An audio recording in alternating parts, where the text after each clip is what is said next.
Hello, hello. Good evening, everyone. I'll let folks trickle in as we get started this evening. Hello, hello. Thank you for joining us. Like I said, I'll let everyone trickle in as we get started. So if you can hear me, type in the chat box. Make sure you change the feature to, I think it's now letting you say everyone, or else it will just send me the details as your speaker. So let me know if you can hear me, if you can see me, if everything is good over on your end, that'll be great. Share with me where you're joining from today and your class year, if you are a graduate of VCU. And if you are a student, we will want to hear from you as well when you plan to graduate and what you're studying. We also may have some faculty and staff here with us this evening. So please share that if that applies to you. And of course, we warmly welcome families of current students today as well. So if you're a parent or family member of a current round, share that proudly in the chat feature. Great, thank you everyone. Thank you for letting me know they can hear me and where you all are coming from. And also bear with me because I'll be using multiple screens in this Zoom world of ours that some of us are still in. Hello, hello. We'll get started momentarily. I'm just gonna let some folks trickle in. Oh, wow. Kiani, I hope I'm pronouncing it correctly, but they're coming in from Cartagena, Colombia, which I actually had the pleasure of visiting in 2017, one of the best trips of my life. Love it, love it, love it. Kiana, are you living there currently? Are you on vacation? Hello, hello. We have some class of 2007, a couple of class of 2016, class of 2008. And again, if you want to go ahead and change your chat feature to everyone, that'll be great. So it's just not me getting it, so that we can have a conversation all together here. That'll be great. So we have class of 2008, class of 2014. Hello. We'll be getting started momentarily. Class of 2010. Hello, hello. On vacation, nice. With a few other VCU grads as well, living in Brooklyn, New York full time. Yes, loved Cartagena. I hope you have an amazing rest of your vacation. And the fact that you wanted to spend it with me for an hour, I'm very appreciative. Hello. Just moved from Richmond to North Carolina. I lived in North Carolina for a little bit. Nice. Well, welcome, welcome. Thank you all for joining us. I won't delay us too much because we have a lot to discuss this evening, but I think I'll have some time built in for questions and answers that you all might have at the end. So feel free to also have those questions come in. But thank you for joining us today for our Art of Salary negotiation webinar with VCU Office of Alumni Relations. My name is Letitia Taylor Smart, and I am the Director of Alumni Career and Personal Development, where I oversee our personal and professional development programs and initiatives for alumni. We will be recording this evening, so making sure that I have it recording. Yes, we are recording for you all this evening. So don't worry if you step away for a little bit, or if you had to, go and tend to something else. We're going to make sure that this evening's webinar is recorded, and you should also be seeing some captioning as well. So let me know if you're having a hard time seeing that, but you should be seeing that as well. And then if not, we're going to be sharing it on our YouTube channel and website for later viewing. You can catch all of our previous virtual programs and Q&As on the VCU Alumni YouTube channel, as well as our VCU Alumni website. So that is vcualumni.org, and it'll be under events and then event photos and videos. So today I will actually be leading our conversation. I know some of you all have joined us previously for some of our financial and career related webinars where we feature some of our alumni or other faculty and staff, but today I get to lead our discussion. However, like I said, I would like for this to be a conversation, to be a discussion. So feel free to, that's why I said to change, if you can, to everyone instead of the host and panelist feature in your chat box, so that we can have a discussion. Feel free to share resources or tips that you may have learned in your career journey with our fellow alumni, fellow attendees. And again, like I said, changing that to everyone would be great. If you have questions, I will try my best to manage the chat and the Q&A throughout our conversation, but we'll definitely, like I said, we'll have time at the end to answer any questions or to have any discussions that we might have. So if you're excited for our discussion this evening and to talk about money a little bit, let me see some dollar signs in the chat. Let me see some dollar signs come through to see if you're still with me. Do I see any coming through? And again, change it to everyone. We're excited. Thank you, thank you, thank you. And again, change it to everyone in your chat feature if you can. Perfect. Who doesn't love talking about money, right? Always trying to figure out how we can get more. Tiana, I love the money bag. Very creative, right? I love it. Perfect, perfect, perfect. All right. So today's agenda that we'll be discussing is negotiation hurdles, components of a job offer, some principles of negotiation for us to follow, preparing to negotiate, what does that entail? And then when we receive and evaluate that offer, what does that look like? And then I'll be sharing some communication tips, techniques, and scripts. So like I said, there will be some examples and scripts that you are more than welcome to screenshot, jot down, take notes, and it'll be later on at the end of our discussion. But like I mentioned, we'll be having this session recorded and posted to our website and YouTube page. And I'll be sending out the presentation as well to our attendees this evening. Even if you can't stay on for the entire time, or if you have a friend or a fellow alum that couldn't join us today, but you know that they really need this information, wanted this information, actually, if they have registered, we're going to be sending them the presentation too. So just make sure you have that. Oh, I didn't see that one, Cheryl. I love the, I don't know if anybody else sees the dollar signs with the emoji. Love it, love it, love it. Perfect. I hope you all like my meme. You know, that was just something I had to put in there. I found it. I love Nicki Minaj's face right here. But yeah, let's get started. So negotiation hurdles. So I'm going to ask you all a trivia question here. And I just wanted to know what you all think. So what percent, and I'm not going to trivia you all to death, I promise, but I did want to get a sense of what percentage do you all feel as though folks do not negotiate their job offers? If you had to guess, what percentage of folks do you feel like do not negotiate their job offers? If you could put in the chat, let me know. What do you think? 75, 65, 70, 60. So a lot of you all are in the same range. Interesting. 80 for women, 40 for men, and we're going to talk a little bit about that. Yeah. So actually, not as quite as high, but still alarming, I feel like, you know, it's almost 50% do not negotiate their job offers. So even going back to Adrian's point, nearly half of men say that they negotiate first offers compared to women. So that's that 47 versus 42% of folks who say that they negotiate their first offers. Also, another tidbit or data point, people 35 or older are more likely than people aged 18 to 34 to negotiate. So that may be surprising for some, may not for others, right?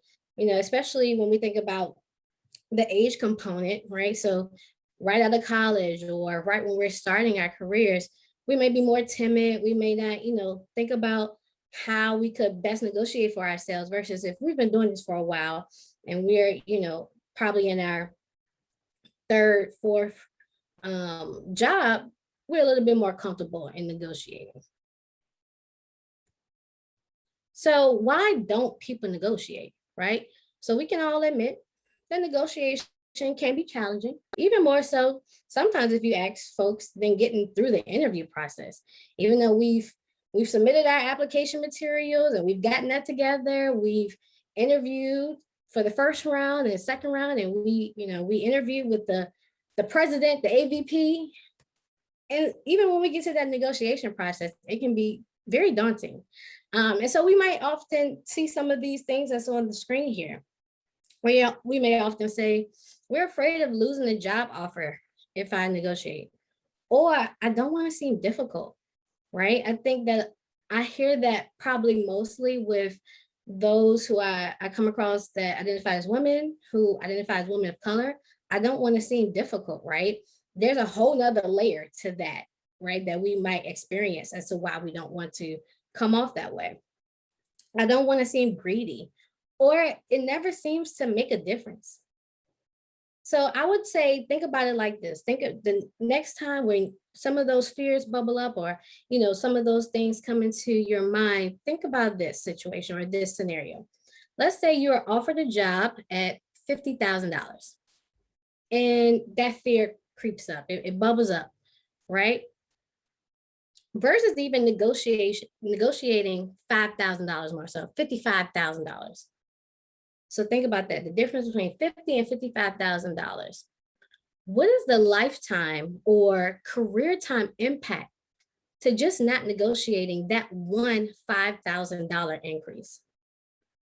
It is actually estimated that an individual who fails to negotiate a first salary stands to miss out on more than $500,000 by the age of 60. That was mind-blowing to me. The fact that, we could be leaving that much on the table. And that's, again, depending on the offer, right? Depending on what salary we're talking about. It could be even more than that. We could be talking about $1 million, right? That we're leaving on the table. So it might not seem like much at that moment, right? That 5,000 might not seem much. But once you add it up over time, it could impact your future. And therefore, obviously it's connected to the salary you claim from the start. And we'll get into this a little bit later, but many experts agree, most companies expect the job candidate to negotiate. So it can't hurt to respectfully and wisely try to get to a higher number. After all, if you don't argue your own worth, who else is going to do it? Nobody else is going to argue for you in that moment but you. And something to think about it too is that it's not just about you in that moment, right?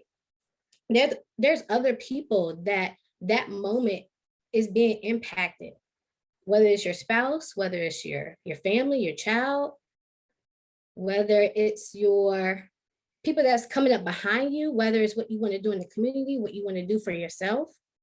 All of that is impacted, right? When you think about, not deciding to negotiate in that moment. So employers say 73% not offended when people negotiate. Again, they expect you to negotiate. They always, 84%, always expect job applicants to negotiate. They know that that's a part of the process, right? So for example, I'm in the current process of hiring myself for a position. And so I have to think about all of the components that comes with that, right?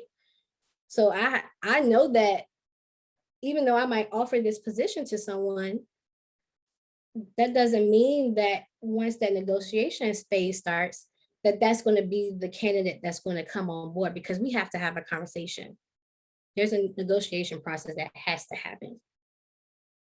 87% never rescinded an offer following negotiations. So again, don't let that fear creep up of like, am I being too greedy or am I being too difficult? 87% said they never rescinded an offer just for having a conversation, for being in that negotiation phase. And 0% said that they demoted or fired an employee for asking for a raise. We're not going to spend too much time on what that piece looks like. We're going to talk more about the offer and, when you're in the first start of a salary negotiation, but we can get to some of it, maybe in your questions, things of that nature. So with that in mind, I wanted to present you all with 5 mindset shifts that'll help you to battle those feelings that you might be having about negotiation and help you feel more empowered as you go through this process. So the first one is to know that negotiation is all about business, right? This is a business decision. So often we go into the negotiation process feeling a lot of feelings. And I totally get that. We just went through a whole slide of them, slide before last, of why some of those feelings may rise up. But we have to put those emotions to the side and recognize that this is a business exchange. You are coming into this role, coming into this job with value, and they're going to pay you for value. They want to pay you for that value that you've sold to them in your resume materials, that you sold to them in the interview. That's what they want to pay for. So think about it. If it's easy to think about it in this way, it's just as if you were a product and you were selling that product, right? So think about Shark Tank when the folks go on Shark Tank and they are, pitching for X amount of dollars, that product, that same way that they're pitching that product, you are, pitching yourself in that negotiation phase. The pitching doesn't stop at the interview phase. It continues in the negotiation phase. Also recognize that you are the CEO of your career. You're the person that gets to decide your worth. You're the person that shows up. You're the person that's making all the decisions. You get to say yes. You get to say no. So you have to wear that CEO hat when negotiating what's best for your career. Also, you are worthy of more. And I feel like this is when this term or this phrase that some of you all might have heard of is imposter syndrome loves to creep up on and tell you otherwise, right? Of like, well, I don't even know how I got this job anyway. I'm shocked that I was even offered the job. So I don't want to, make a fuss about it. I'm just going to, accept what they give me. No. Even if you had to put up Post-it notes before you muster up that courage to negotiate that says you are worthy of more, do that. Right? So again, we talked about it's not just a you decision. You're thinking about other people and how it's impacting. What you agree to today will help in creating the future you want. So let's say you decide not to negotiate because, you've already decided, well, I'll just make sure I'm going to do that at the performance evaluation, right? I'm not going to worry about it now. I'm just going to get my foot in the door and I'll do it later on at the performance, review. And I'm not saying to do that. You definitely should, negotiate at the performance review. If you are presented with glowing remarks, your supervisor is praising you for what you've done, great, do it at the performance evaluation. However, that's not where it should start. If you think about it, you're already a step behind what you could have had before even getting to that step of the process, right? If you decide to start that late in the game. And lastly, they want you. They have taken the time out of their days and schedules to review your hiring materials, to interview you once, twice, or heck, even 3 times. So they see something in you that they want. They're not going to, let all of that time and energy and effort go into vain with the negotiation process. All right. So again, next time you go into that phase of the interview and negotiation, I want you to take into account those 5 mindset shifts. All right. So that we're not leaving money on the table. We don't want to leave $500,000 that we could have had, $1 million that we could have had at the table. Okay. So we're going to jump into thinking about some components of a job offer, right? So we're now at the point where we are excited. We've been offered the position. We're, taking a look at it. But know that there are parts or components of a job offer that are included that's not just base salary. I think a lot of times that's what we focus on, but there's so many other components, right? So what all are we considering when we decide if we're going to take this job or not take this job? So let's break some of those components down, because we want to consider the attractiveness, right, of the full package before making a decision. So this doesn't mean to not negotiate the base salary, but being knowledgeable and researching if all of the components of their offer is worth it when accepting is important. So in this wages category, we have base salary, of course, which a lot of times we focus on when it comes to salary negotiation. But is there room and opportunity for signing bonuses? Is there room and opportunity for when that annual performance comes, there's a bonus there, raises? And a lot of those questions can be asked in the interview. It doesn't have to, wait until you get to the negotiation phase. Those are components that you can, get more of a sense of in the interview, right? Maybe your second interview when you get to meet one-on-one with the hiring manager.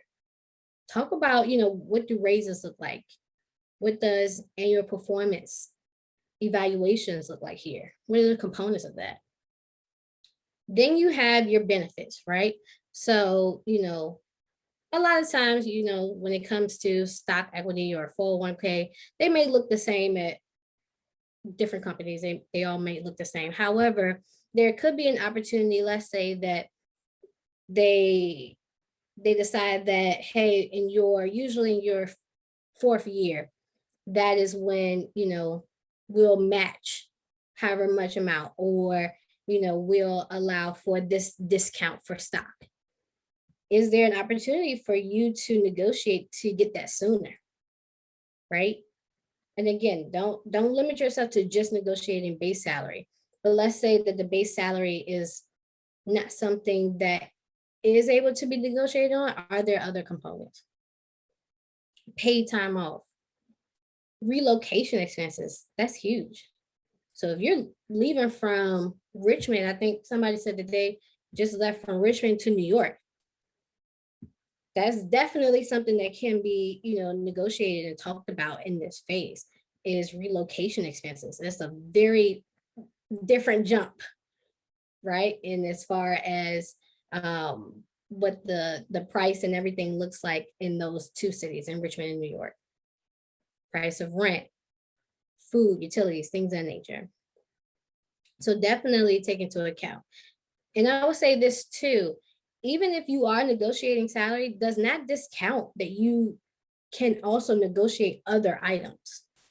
So don't feel as though, well, if I'm already negotiating a salary, can I even, talk about or ask about relocation expenses? Yes, you definitely can. So don't limit yourself to just base salary as well on the other front. Tuition reimbursement, is that a benefit that they allow for within that role, within that position? So the only thing I would say about tuition reimbursement too, just, taking into account and making sure of, is what are the parameters or the requirements around that tuition reimbursement? So for example, does it have to be at a certain, university or a certain school? Or I would say some higher, if you work in higher education, right? So for me, I work in higher education. There are some universities that will say, if the program is not at that current place, you can look outside of the university to see if the degree or the program that you're interested in is there. But also there's another caveat that some companies will say, well, yes, we do tuition reimbursement, but the degree program or the program that you are wanting to apply to has to be applicable, like directly applicable to what you currently do, to what your job industry is. So if you know that, yes, I got this job and, I'm excited about it and negotiating, but I am looking to pivot to this direction eventually, knowing if that's going to work or not for your lifestyle. Maternity, parental leave, super important. So for me right now, I'm pregnant. That's, if I were to look for a job or go into this phase, that would be a huge thing for me. Granted, when I first got to VCU, it wasn't something that was top of mind for me 5, 6 years ago, but I'm very grateful of what VCU's maternity leave is. So again, if that is your current state or, your current lifestyle, take that into account. And then of course your perks, right? Your gym memberships. My husband just left a role and is now at another position. Doesn't He used to work at a job that he had to, pay for the gym membership. Doesn't have to do it anymore. That is a perk. I don't know if he thought about that in the salary negotiation, but that is a perk of his job offer. Training, conferences, are they, going to pay, for you to be able to go and develop yourself or to go to that other city and be able to experience conferences. Flexible schedules, that's huge right now, right? A lot of us are either still working remotely or we are just having left, working from home and now maybe going into the office a couple of days a week. I just ran across a position that was on LinkedIn that allowed for, I think that was like one of their selling points to say that, we encourage those to apply and that a perk of this position is that you get to work from home 2 days a week. That's a perk that I feel like you wouldn't have seen as often before COVID. Free meals, snacks, drinks, tech gadgets, things of that nature, lounge nap. Again, those are things that, are perks are other parts of your job offer. All right. So again, don't just get into the mind frame of base salary, but think about all of those areas as well. And do the research on, what that company offers. It might not necessarily be outright on the job description. Most of the times it's not all on the job description. That is going to take more research for you to do outside of that. And then some principles of negotiation we're going to take a look into. So negotiation is a collaboration, not a confrontation. It should not be a confrontation. It should not feel like a confrontation, right? So negotiations involve, and we're going to look at the definition, but negotiations involve two or more parties who come together to reach some end goal through compromise or resolution that is agreeable to all those involved. One party will put its position forward while the other will either accept the conditions presented or counter with its own position. The process continues until both parties agree to a resolution. So basically, one party will say what they want, the other will listen, then accept or counter, and a process occurs until there is an agreement. So there's a few things I want to break down with this definition. First off, I want to break down this concept and idea of, there being a mutually agreeable and beneficial outcome. Very often, one of the things that scares us about negotiation is I'm not going to get all of what I want, right? You will be able to get components of what you want. Sometimes, very realistically, you won't get all of what you want. But again, it's a give and take. It's about, what is that mutually agreeable, beneficial outcome? I also want to break down that, that process that so often I've had folks say that, well, I've negotiated and I told them what I wanted and they say no. And that was it. That's not a process. The process of negotiating is going back and forth. So it is info gathering and problem solving to get to that win-win, right? It's building a relationship to get there. And just to leave you all with this, so whether you know it or not, we negotiate in some part of our life almost every day. Whether it's with our spouse, I negotiate almost every day with my spouse on dinner and dishes, right? So I negotiate every day. Our children, whoever it is, negotiating is involved.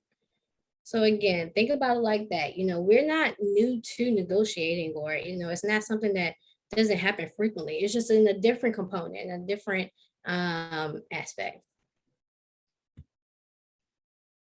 Something I want to drill down is to not apologize. Never apologize for asking for more. It could make you seem as though you don't actually think you deserve what you're asking for, right? And I actually read a snippet from an article recently where it says that employers expect you to negotiate to even see if you are going to showcase the skills in which they hired you for. Okay, so never apologize for asking for more, never belittle or downplay what you're asking for, or to feel less confident in that moment. Never apologize. Again, it's a conversation, and it's a discussion that two or more parties go through a process.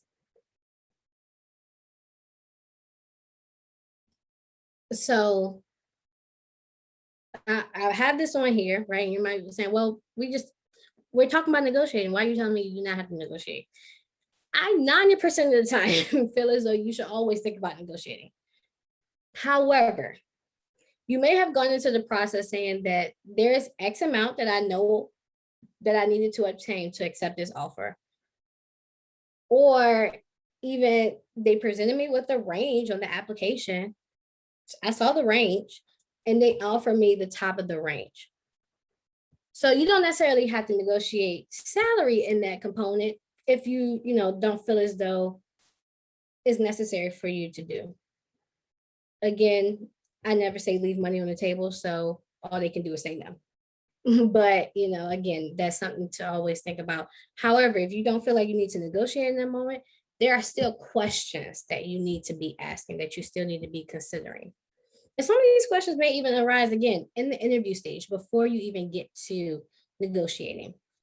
So again, one of those questions might be, how did your team determine the salary for this role based on the industry? I would love to unpack that, get some more information on that. Where does the salary fall within the range for the role company-wide? Again, especially if they don't list it on the application, a lot of times you might see commensurate with experience. So it's based on the candidate that they select, their criteria. But you can definitely ask, where does the salary fall within the range? And then these other two questions, I think, again, those are the questions that you don't necessarily have to wait until this stage occurs, but is how is performance evaluated and rewarded?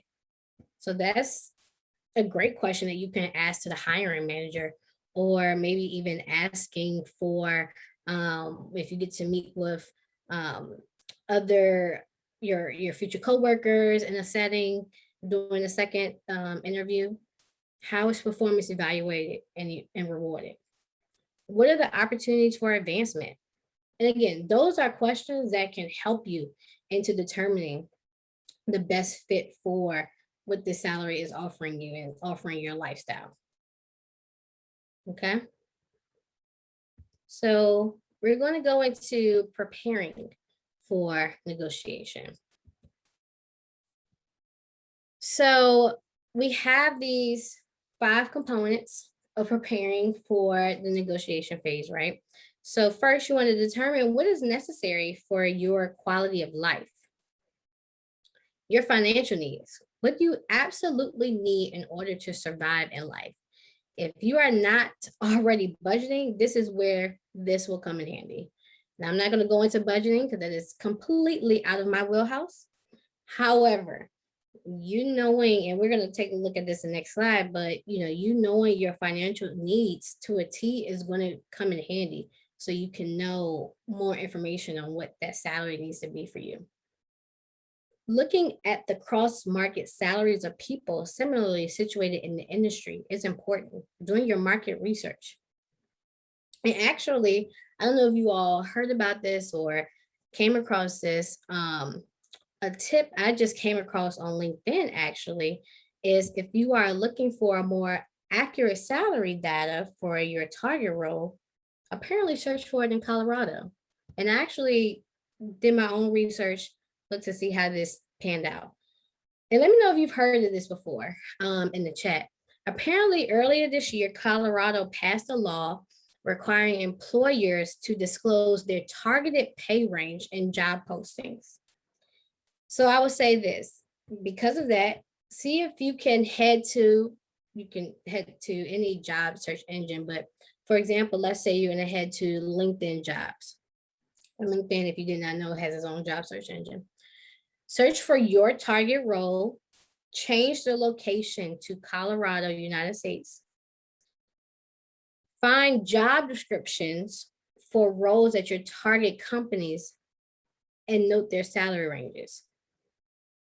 Okay, so then calculate the averages for both ends of the range, and then use your sites like Glassdoor, PayScale. Use their salary calculator. Their Glassdoor has a Glassdoor salary adjuster. Add in your averages and select your locations, and boom, you just got the salary range for your target role and your target location. So that's a little tidbit I wanted to share with you all.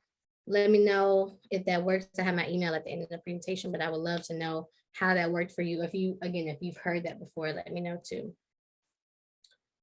The next part of this process is, what is the minimum salary that you know is necessary to have? And even that you found, from your market research, does it match what they're offering?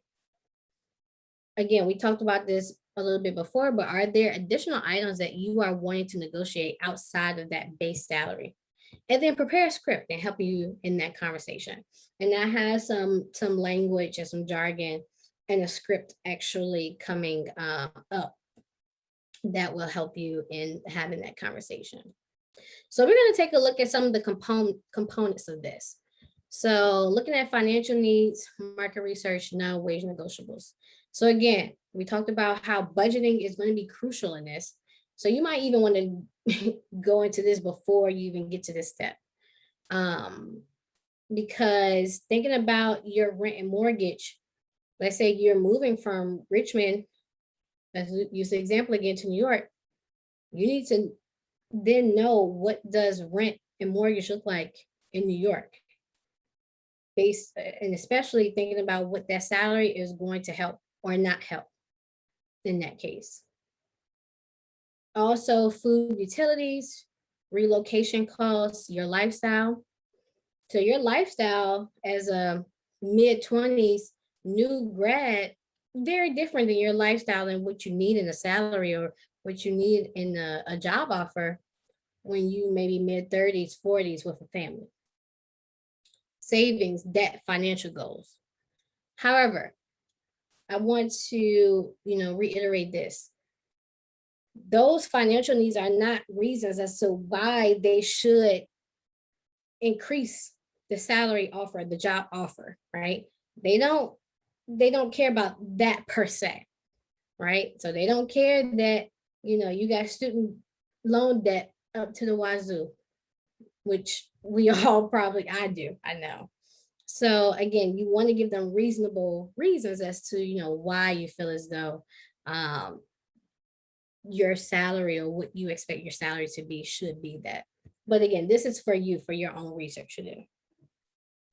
Market research, like I said, Glassdoor is a great website, salary.com, payscale.com, indeed.com/salary. So Indeed has its own component of looking at salary ranges, AngelList, some of these other market research, and something that's not talked about often, but your own network, right? So for those that are, familiar with LinkedIn or, using even VCU Link, are there fellow alumni that you can tap into to, see if they are in your target role or your target position, to get a sense of, hey, what are you seeing are the ranges in this field, in this industry, so that you can get a better sense of what that may look like for what you are trying to achieve. And then non-wage negotiables. Again, we talked a little bit about this, but again, that telecommuting is important right now. Professional association memberships, training, conferences, and especially those trainings and association memberships, those are components that you can take with you leaving that role, right? So those are stuff that stays with you, that knowledge or that certificate or whatever that training stays with you. So again, those are some non-wage negotiables that you should definitely think about considering if salary is not an option on the table. So again, you want to think about some of these components. What are my deal breakers? Right? So again, if lifestyle is important for me, or I looked at my financial needs list, like what is it that, and this goes to the bubble under that, when am I willing to walk away? There may be a time. I mean, obviously, if the salary that they are presenting you with is not at the level you need it to be based on all of that research you've done, and even after negotiation, at what point would I walk away? What do I need out of the offer? What makes me excited about the possibility of working for the organization? Right. So it may be even coming down to a point of fit. Right. So maybe the current situation that I'm in is not really what I want to do. This other situation that I've now been presented with is something that I want to do.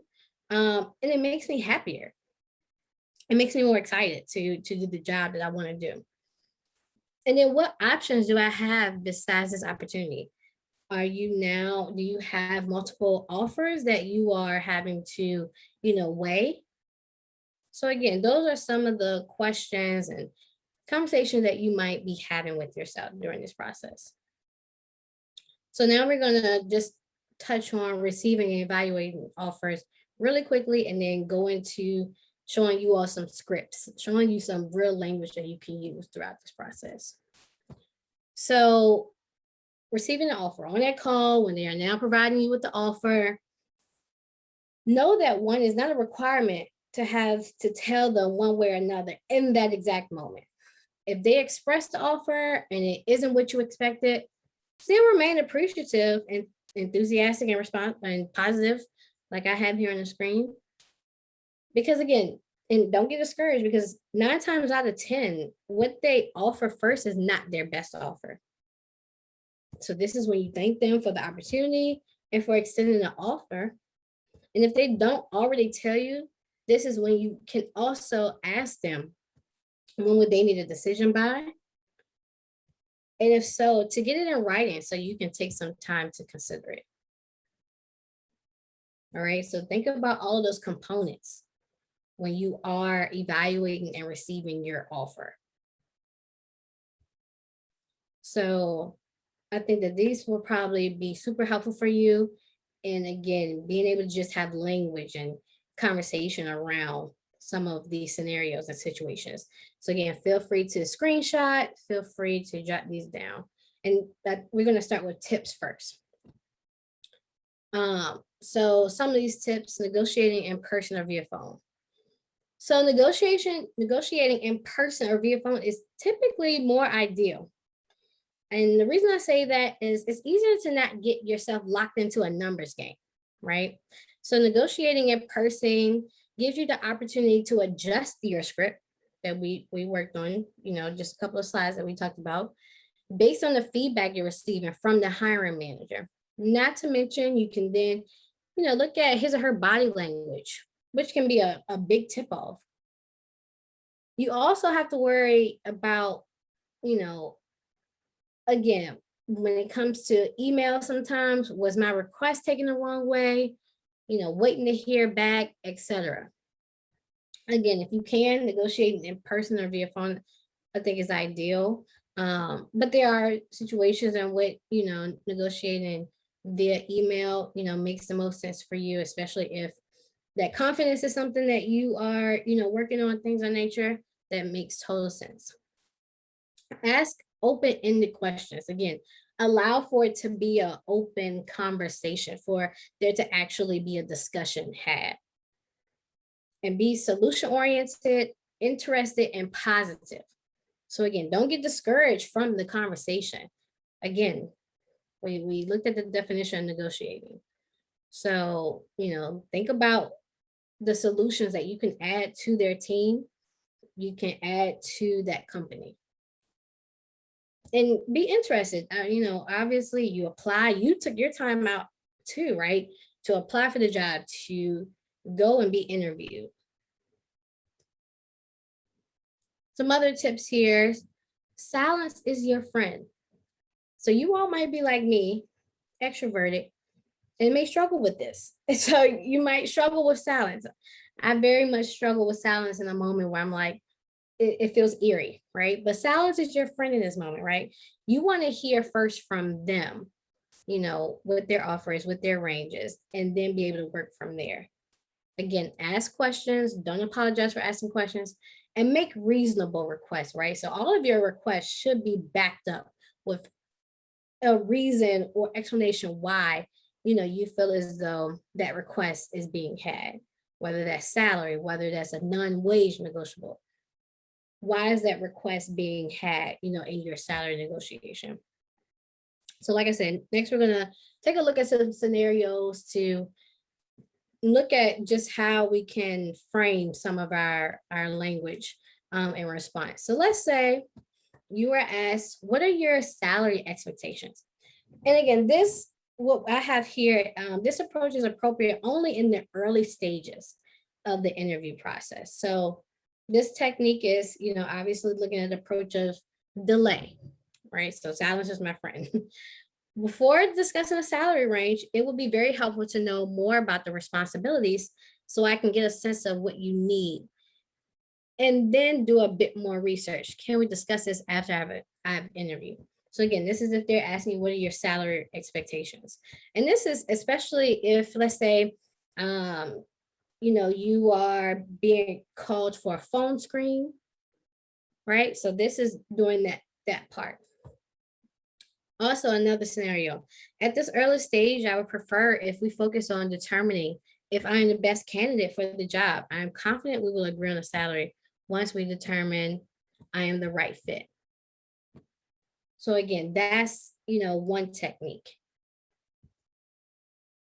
Another technique is to deflect, right? So again, put it back on the hiring manager. I expect to be paid a fair market rate based on my experience and the nature of the role. And you might even go as further as, I've seen, and this might be actually for the next one, but based on the fair market rate that I've researched, can you tell me what your hiring range is for this position? So that's more of a deflector approach. And again, your last technique in this is a direct answer.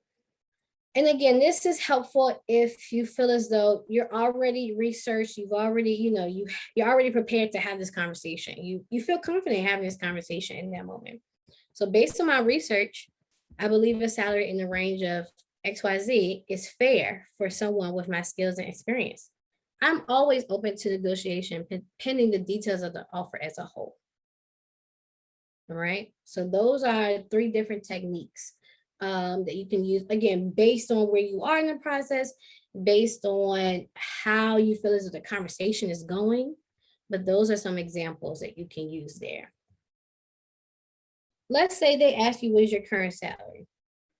So also something to note, they're not supposed to ask you this. This is actually, I think, more recently becoming a legal question. However, obviously, you can answer it in this way. You don't necessarily need to say like, that's an illegal question. You shouldn't be asking me that. But you can respond to it in this way, to just make them aware that it may not even be relevant, right? You may be going into a whole different industry. My previous position was different in that, I focused on this instead of what I will be doing here. Therefore, my salary in that position is not relevant to this role. Or while completing my graduate degree, I have gained new skills, which will add considerable value to this new role. So my previous salary is no longer applicable. So again, that may be for someone who it was a component of their job to, have had that degree, or you just graduated from getting that master's or advanced degree. That is an example that you can use there. Let's say, and I'm sorry if this is a little blurry, but let's say is the offer much lower than expected. right? So this is a little bit more of a script than a email form, but obviously you can use it in person. And I'm actually going to read it from this screen because it is a little blurry for me. Thank you for offering me this role at this company. You know, again, being positive, being interested. I would like to express again how excited I am to begin working with you in the team. Before I can accept, however, I would like to discuss the matter of compensation. As discussed during the interview, I'm a strong match for this position. And again, they obviously know that they are, you know, offering this to you and will be able to add this from day one. I'll be able to hit the ground running. I have a strong background in this. I'm exceptionally good with this. So again, you're just reiterating. Um, in my expertise and according to industry research, an acceptable salary would be X, a bit higher than the offer that I received. Again, I can certainly see a future for myself at the company, and I am confident that I can bring a lot of value. I know that we can come to a mutual agreement on an acceptable salary. What are the best next steps to discuss this further? So again, I think that this does a great job of showing that positiveness, showing you're interested, but also getting to what you want, right? Getting to the conversation of, hey, I've done my research and I'm able to offer you this from day one. I think we need to have a discussion about it being a higher salary.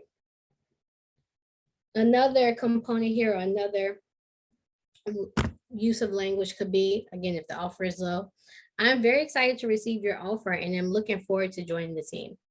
I was expecting a bit more in the base compensation based on my experience and the industry standard. What flexibility is there in your offer? So again, that's putting it back on them as well too. I appreciate the offer, but in my research, I found that a base salary for someone with my background and skills would be a bit higher. I was thinking something like this specific number. Again, be reasonable, right? We've done our research. And if you've done their research, they've done their research too.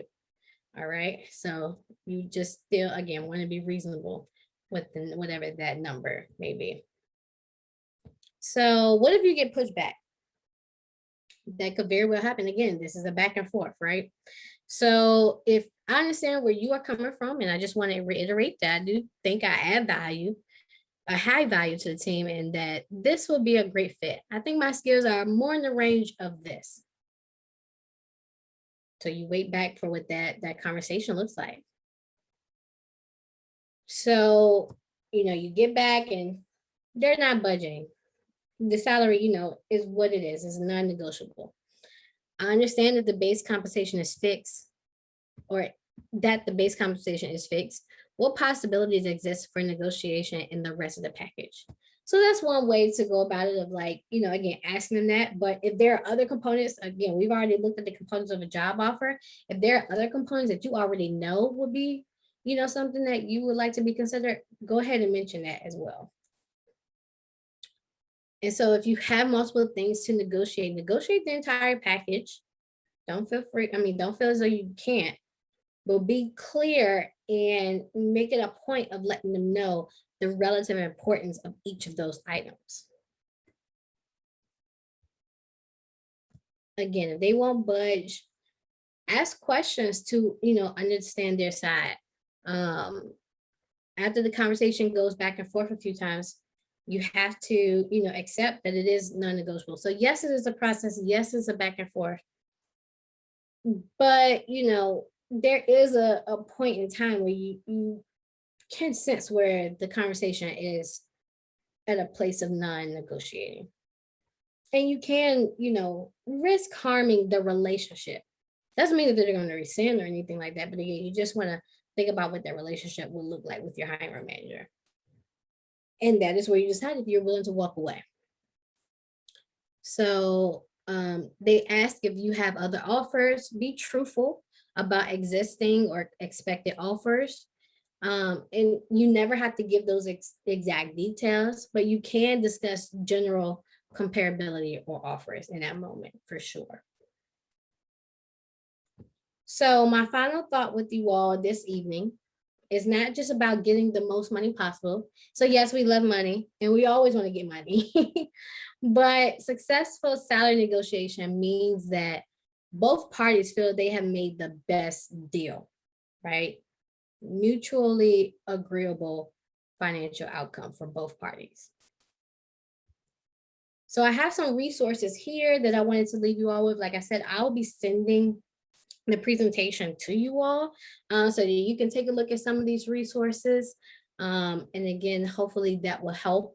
There is some time for Q&A. If anybody has questions, I know we have 5 minutes. So again, if anybody has further lingering questions, feel free. But I am going to let you all's questions come through, but I'll also share some more information about our office and what we're doing.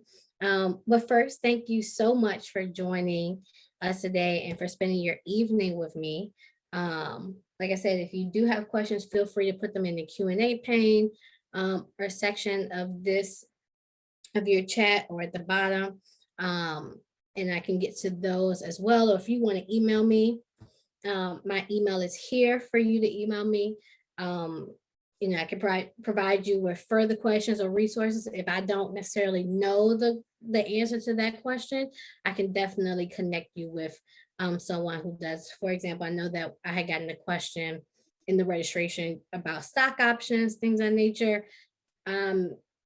There's one of my coworkers who is way more knowledgeable. She's the director of Virginia Credit Union Financial Success Center at VCU. So she's a little bit more knowledgeable on, what is it that you should be looking at when it comes to stock options and negotiating, like versus a large company versus a startup, looking at, if there's a steady pace that needs to be happening, what is the discount compared to other shares. So I know very minimal in that area, but definitely will be happy to connect you with her. Again, thank you all for joining us today for the Art of Salary Negotiation.